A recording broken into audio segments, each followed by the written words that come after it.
From being a reggae artist at social media personality, papasok na rin sa mundo ng Encantadia si Elias JTV. Kamusta kaya ang kanyang first ever acting project at ano kayang reaksyon ng ibang cast ng Sangre? Makichika kay Athena Imperial. Nais ko sanang bigyan mo ko ng pagkakataon na maging iyong tagabantay. Isang kawal na laging nasa iyong tabi upang maging ligtas ka sa sino man ang magtangka sa iyo. Ikinagagalak ko ang iyong alok.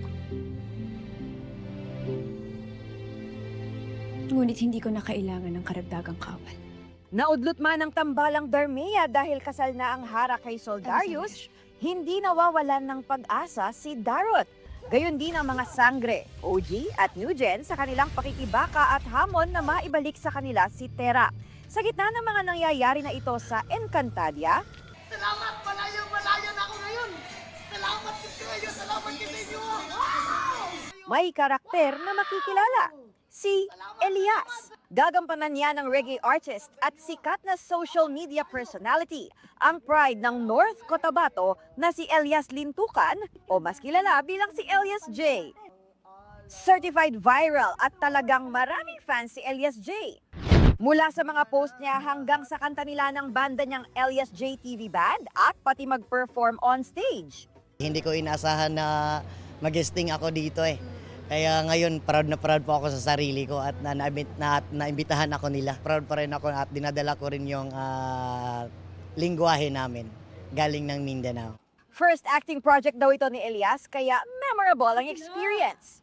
Habang tumatagal, nasasanay na rin. Okay lang naman yung pagsalita ng Tagalog, yung expression lang ng mukha kung paano gagawin. Tulungan ka naman nila, di ba? Oo, tinutulungan nila ako para maitawid lang din.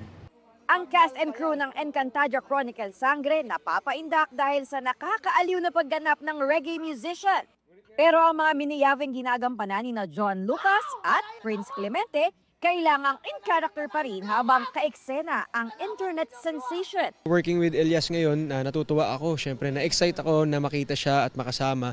Kasi sa totoo lang, kahit ako, mahilig tayo sa social media ngayon. So nakikita natin yung mga clips niya, yung mga videos. Tsaka for a first-timer na mag-act sa isang teleserye, magaling siya.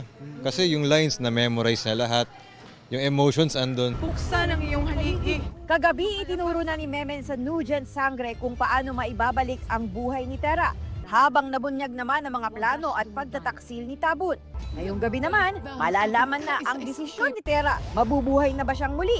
Si Mitena may makikitang bagong pangitain? Athena Imperial updated sa Showbiz Happenings!